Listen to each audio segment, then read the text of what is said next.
జై సద్గురు బ్రహ్మరాజుకి జై. శ్రీ అచలానంద సంపూర్ణాంబ సమేత శ్రీ పరిపూర్ణానంద ఎర్రగుంట సుందర్రామయార్య రాజయోగి సద్గురు బ్రహ్మరాజుకి జై. శ్రీ అభయానంద చిట్టేటి కోదండరామయ్య తండ్రికి జై. శ్రీకృష్ణ దేశికేంద్రుల వారిచే విరచితమైన క్షరాక్షరోపాధి ద్వైదోషరహిత పరమతత్వ కంద పద్యములు 243, 244. విని శిష్యుడు గురుమూర్తిని గనుగొని చిత్తరువు ప్రతిమగా నిలచున్నన్. తన శిష్యుని హస్తములన్గొని దగ్గర తీసుకొని కొడుకాయనుచున్. చెప్పదొణంగెను మునుతా జప్పని ముచ్చట్లు కొన్ని సేమము కొరకై. యొప్పుల కుప్ప ఓ మాయప్పాయని దువ్వుకొనుచు నతి దయతోడన్. జై నిజ గురుభ్యో నమ. జై నిజ గురు అనుభవానందాయ నమ. శ్రీమద్భాగవత కృష్ణప్రభు దేశికేంద్రుల వారిచే విరచితమైన 243, 244 కంద పద్యములను మనం ఈరోజు ముచ్చరించుకుంటూ ఉన్నాం. గురుదక్షిణగా తన్ను తాను అర్పించినటువంటి శిష్యుడు బోధస్థితి నిర్ణయం ఎలాంటిదో మనకు తెలియజేస్తూ ఉన్నారు కృష్ణ ప్రభు దేశికేంద్రుల వారు. నాయనా శిష్య అన్నారు గురుదేవులు. విని శిష్యుడు గురుమూర్తిని గనుగొని చిత్తరువు ప్రతిమగా నిలుచున్నన్. తన శిష్యుని హస్తములంగొని దగ్గర తీసుకుని కొడుకాయనుచున్. కుమారా, శిష్యరత్నమా, నాయన దగ్గరకు రా నాయన. ఎప్పుడైతే గురువు గారు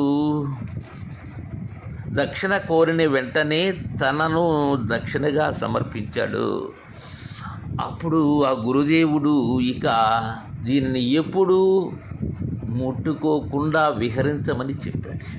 అది విన్నాడు శిష్యుడు. విని గురుమూర్తిని గనుగొని, ఇక్కడ గురుమూర్తి ఎవరు? మూర్తి స్వరూపమైనటువంటి అహంరహితులైనటువంటి అశరీర గురుమూర్తి, ఇంకా పరిపూర్ణమే గురువు. కనుగొని దర్శించి ఉండజూసి చిత్తరువు ప్రతిమగా నిలుచున్నన్. ఎలా నిలుచున్నాడు? చిత్రము ఏదైతే ఉన్నదో, చిత్రకారుని కుంచె నుంచి జాలువారిన చిత్రము చూసేందుకు అన్నీ అమరికగా ఉన్నాయి దానిలో. కానీ లేనిదేమిటి? చలనం, చలించేటువంటి గుణం లేదక్కడ. ఇక ప్రతిమ, బొమ్మ చూసేందుకు ఆ విగ్రహం ఎలా ఉంటుందంటే, అది జీవము తప్ప మిగతా అన్నీ ఉంటాయి. అంటే లోన గుర్తెరిగేటువంటిది ఉండదు. అలా నిలబడ్డాడు శిష్యుడు. చూసేందుకైతే ఉన్నాడు, కానీ లోన ఉండబడేటువంటి అహం ఏదైతే ఉన్నదో దానిని సంపూర్ణముగా గురువుకు నైవేద్యముగా సమర్పించేశారు, దక్షిణగా అర్పించారు. అలా నిలుచున్నటువంటి తన శిష్యుని, తన యొక్క శిష్యరత్నమును హస్తములన్గొని 2 చేతులు చాచి దగ్గర తీసుకొని రాకుమారా అని అంటూ ఉన్నారు గురుదేవులు. కరుణా సముద్రుడైనటువంటి గురుమూర్తి ఆ కరుణామృత దృష్టి చేత శిష్యుని దగ్గరకు తీసుకొని కొడుకా, కుమారా అని సంబోధిస్తూ ఉన్నాడు ఆ శిష్యుని. తదుపరి 244వ కంద పద్యం. ఇక్కడ శిష్యునకు గురుదేవులు నీతిని ప్రబోధిస్తూ ఉన్నారు. ఏం చెప్తున్నారంటే, చెప్పదొణంగెను మునుతా జపని ముచ్చట్లు కొన్ని సేమము కొరకై యొప్పుల కుప్ప ఓ మాయప్పాయని దువ్వుకొనుచున్నతి దయతోడన్. శిష్యుని దువ్వుతూ ఉన్నాడు, దగ్గరగా తీసుకుని నిమురుతూ ఉన్నారు అని ఇంతకు మునుపు కంద పద్యములో మనం తెలుసుకుని ఉన్నాం. గత కంద పద్యములు అంటే తొడ మీద కూర్చోబెట్టుకుని నిమిరి అన్నారు కదా, మరలా తన హస్తములతో దగ్గరకు తీసుకొని చెప్తూ ఉన్నాడు. చెప్పదొణంగెను, చెప్పుట ఆరంభిస్తూ ఉన్నాడు, మొదలు పెడుతూ ఉన్నాడు. ఏం చెప్పేందుకు? ఎలా చరించాలనో ఆ విధాన్ని చెప్పేందుకు, ఎలా వ్యవహరించాలనో ఎలా విహరించాలనో ఆ ముచ్చట్లు చెప్తూ ఉన్నాడు. మునుతా చెప్పని ముచ్చట్లు పరిపూర్ణ బోధ యందు చెప్పవలసినటువంటి అచల లక్షణమును, ఎరుక లక్షణమును, ఎరుకను విడిపించే విధానమును, బోధ దృఢీకరణను అన్నిటినీ తెలియజేశాడు. కొంత నీతిని తెలియజేశాడు. కానీ ఏవైతే కొన్ని మిగిలాయో చెప్పనటువంటి ముచ్చట్లు కొన్ని ఉన్నవి. అవి ఎందుకు చెప్పేందుకు ప్రారంభిస్తున్నాడు? క్షేమము కొరకు.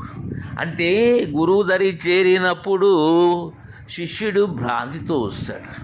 వచ్చిన పిమ్మట గురుని బోధతో భ్రాంతి రహితుడవుతాడు.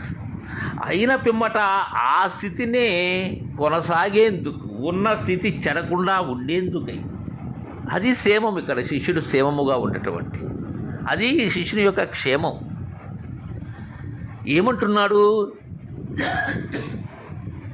యొప్పుల కుప్ప అంటే ఒప్పులు. ఏ ఒప్పులు? సత్యవాక్కులే ఒప్పులు.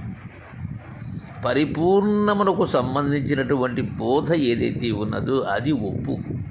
మిగిలినటువన్నీ కూడా భ్రాంతితో కూడినటువంటి తప్పులు. అవన్నీ తెలుసుకున్నాడు గురుదేవుని ద్వారా శిష్యుడు. కావున ఒప్పుల కుప్పై ఉన్నాడు, అలా రాసి అయి ఉన్నాడు. ఏది చెప్పినా గురువాక్యమేగా ఉన్నాడు శిష్యుడు.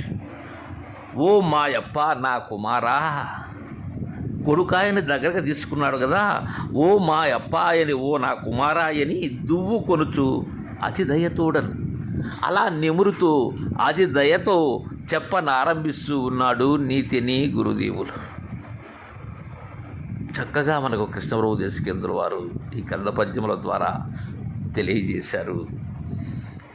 అంటే అందరూ కూడా గురువుకు శిష్యునకు మధ్య ఉండబడేటువంటి ఆ గురు శిష్య న్యాయమైన సంబంధం ఏదైతే ఉన్నదో అది ఎలా ఉండాలనో తెలియజేస్తూ ఉన్నారు.